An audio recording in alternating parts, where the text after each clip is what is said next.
Good evening all of you. जैसा कि आपका इस क्लास में स्वागत है। तो हमने जो है आपको नेक्स्ट वाली क्लास में जो है रेवेन्यू रिसिप्ट के बारे में बताए थे, और उसके बाद नेक्स्ट वाला टॉपिक चलने वाला है। तो नेक्स्ट वाले में क्या है, पब्लिक फाइनेंस आपकी टॉपिक था यहाँ पे। पब्लिक फाइनेंस,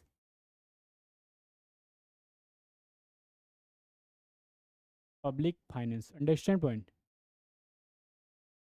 ये चल रहा था। इसके अंदर हमने नेक्स्ट वाली क्लास में जो है रेवेन्यू रेवेन्यू रिसिप्ट के बारे में हमने पढ़ा था। तो रेवेन्यू रिसिप्ट हो गया था। उसके बाद आपका आ जाता है रेवेन्यू रिसिप्ट की डिफिनेशन हो गई थी ना। रेवेन्यू रिसिप्ट की आपको डिफिनेशन ने बता दिया था, वहाँ से क्वेश्चन आप कर सकते हो रेवेन्यू डिफिनेशन। Understand point. तो आज जो हम आपको जो है इसके बारे में जो है, एक आता है कर राजस्व और एक आता है गैर कर राजस्व होता है। तो क्या क्या होता है देखिएगा, इसमें दो आते हैं कर राजस्व, दो आते हैं। कर राजस्व होता है और दूसरा क्या होता है बेटा, गैर कर राजस्व। कर राजस्व होता है, ठीक है ना। दो होते हैं। Understand point.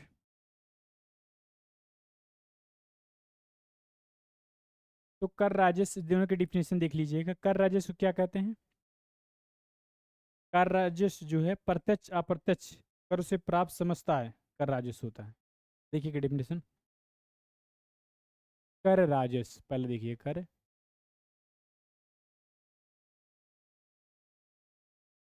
राजस्व जो है टैक्स रेवेन्यू।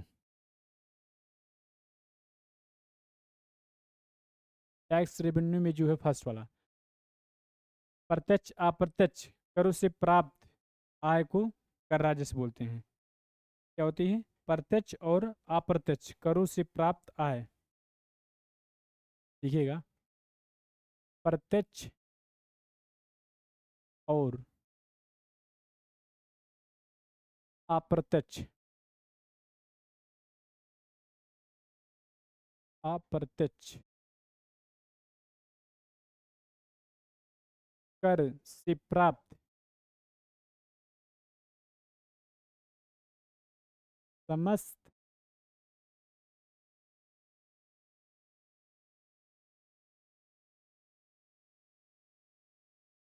समस्त आय, समस्त आय को क्या कहते हैं? समस्त आय को कर राजस्व कहते हैं। क्या कहते हैं बेटा? कर राजस्व कहते हैं। Understand point. कर राजस्व किसी को बोलते हैं?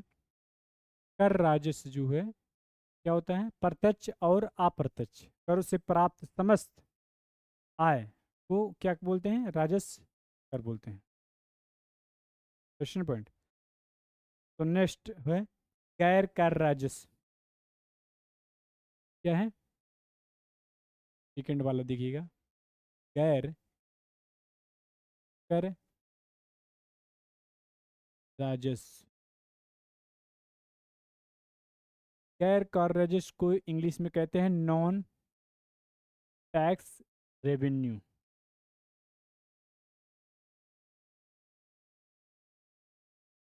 इनमें बात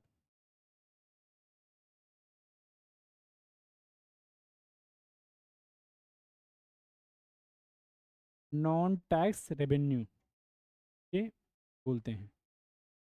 तो नॉन टैक्स रेवेन्यू क्या होता है, कोई बताएगा? रितिका जी,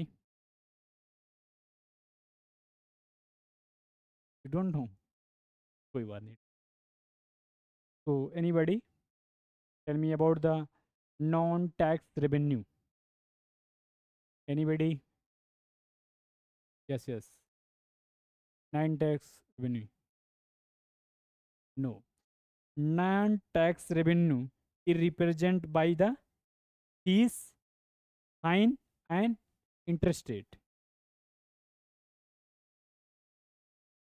नॉन टैक्स रेवेन्यू क्या होता है? इसमें इंक्लूड होता है, क्या क्या होता है? It is represented by the fees, fine and interest. Understand point? तो लिखिएगा आप लोग, क्या है इसमें? Fees,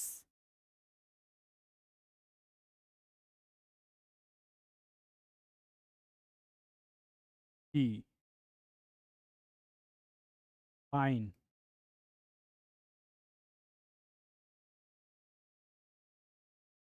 interest. Fees, fine, interest. Understand point? ATC. So that is called as non-tax revenue. Non-tax revenue is represented by the fees, fine, interest rate is represented by the question. So next, what is the next?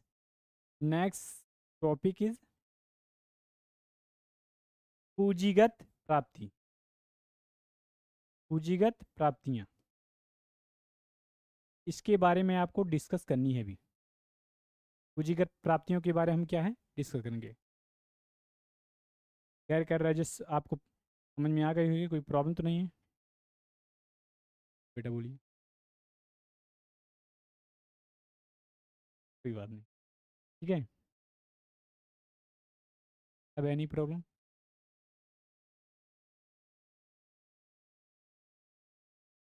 तो पूंजीगत प्राप्तियों के बारे में देखिएगा। क्या topic बेटा? पूंजीगत प्राप्तियों के इंग्लिश में कहते हैं कैपिटल रिसिप्ट। इसको हिंदी में कहते हैं पूंजीगत प्राप्तियां। लिख लीजिएगा, पूंजीगत प्राप्तियां। Understand point? पूंजीगत प्राप्तियां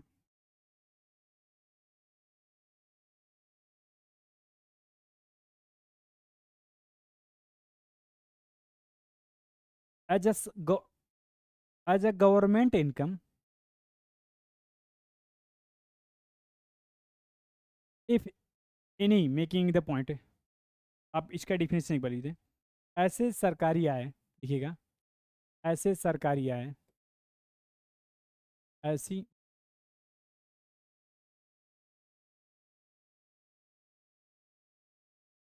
ऐसी सरकारी आय,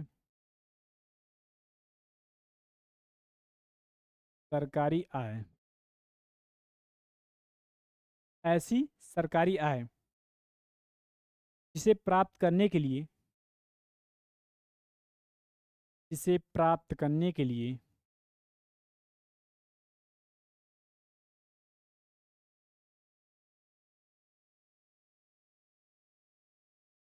से प्राप्त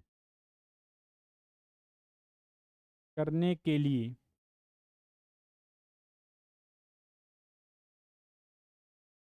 या तो सार्वजनिक,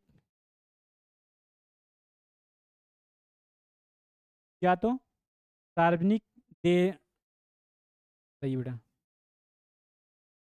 वो जो नेक्स्ट वाला था आपका, पढ़े थे आपने, क्या पढ़े थे? राजस्व जो होती है, टैक्स, रेवेन्यू जो, रेवेन्यू रिफिस जो होती है, उसका उल्टा यहाँ पे होगा। क्या होगा? वही है। इसमें क्या होता है, या तो सार्वजनिक संपत्तियों को कम करना पड़ता है या सार्वजनिक देवताओं को बढ़ाना पड़ता है। तो लिखिए, या तो सार्वजनिक संपत्तियों को,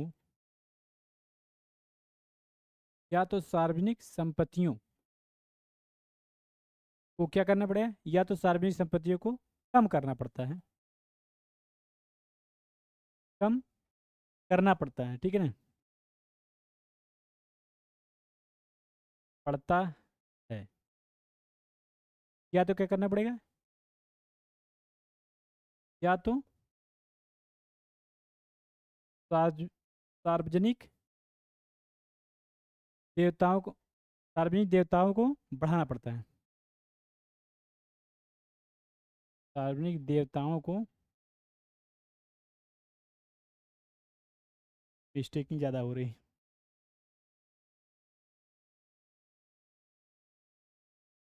देवताओं को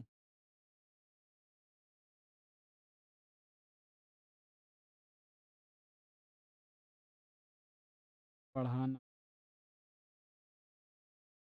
पड़ता। Understand point. Listen to minute. Sir, इसकी डिफिनेशन क्या है? ऐसी सरकारी आय जिसे प्राप्त करने के लिए या तो सार्वजनिक संपत्तियों को कम करना पड़ता है या सार्वजनिक देवताओं को बढ़ाना पड़ता है। Understand point.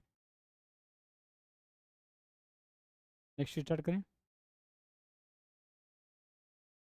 पूंजीगत प्राप्तियों में क्या क्या आते हैं देखिएगा। फॉर एग्जाम्पल में क्या है? For example. फॉर एग्जाम्पल, ये किसका फॉर एग्जाम्पल है? ये बेटा फॉर एग्जाम्पल उसका है, कैपिटल रेवेन्यू का। समझ में ये बात? फॉर एग्जाम्पल में क्या है? पहला फर्स्ट लिखिएगा, क्या है? Disinvestment. लिखिएगा, डिस इन्वेस्टमेंट। डिस इन्वेस्टमेंट क्या बेटा? Disinvestment. Understand point. Next क्या है?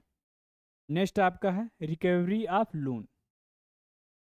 एग्जाम्पल है recovery of loan. Understand point. ये सब एग्जाम्पल हैं किसके? That is example for capital receipt के। Understand point. तो and market borrowing, third is example market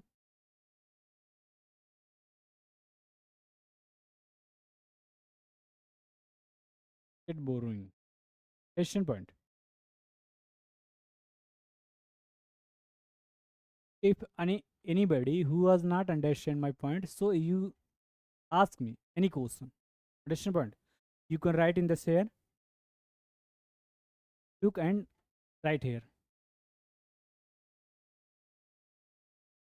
जी बेटा क्या कह रहे हैं? Today, think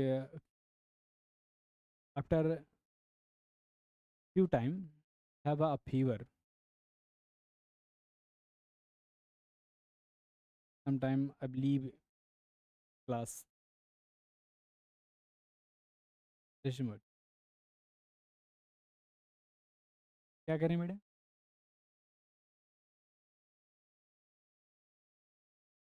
नहीं ऐसा तो है नहीं कुछ,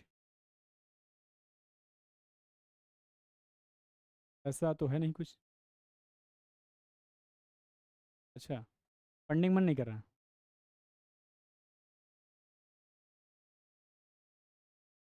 सभी काम अपने अपने टाइम पे होना चाहिए। पहला, भगवान कृष्ण को जानते होंगे आप लोग। जब अर्जुन को एक बार मोह माया में पड़ गए थे, वो अपने ही भाइयों को वध नहीं कर रहे थे, और भगवान जो श्री कृष्ण थे उन्होंने उनकी माता श्री को जो है वचन दे दिया था कि हम जो है सबसे बड़ा योद्धा जो है इन्हीं को बनाएंगे। जब तक हम रहेंगे कोई इनसे हरा नहीं सकता, इनको अर्जुन को।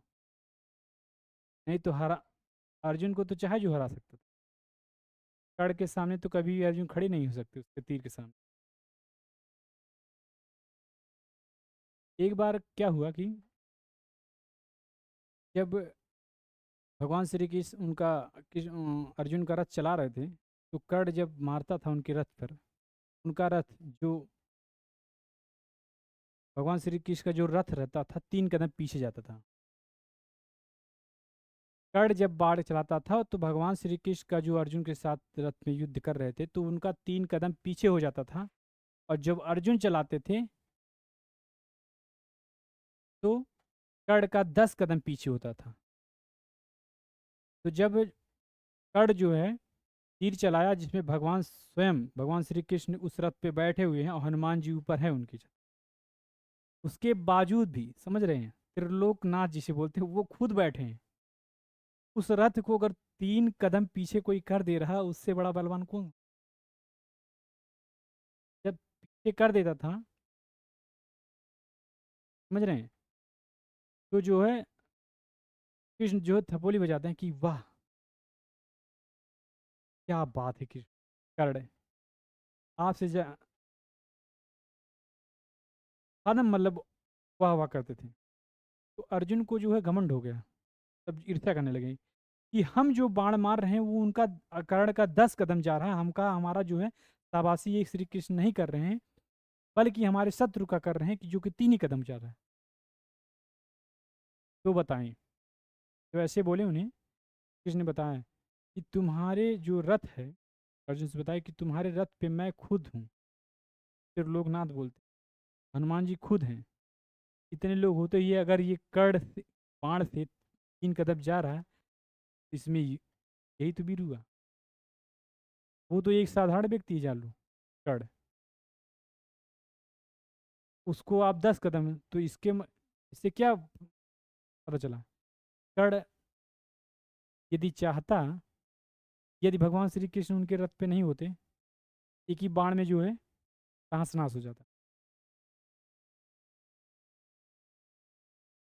इसलिए कभी भी आपको जो है घमंड नहीं होना चाहिए अपने ऊपर, ठीक है? तो आइए देखते हैं क्या है।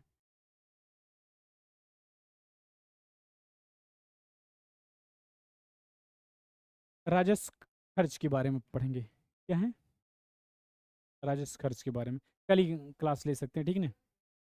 Leave in this.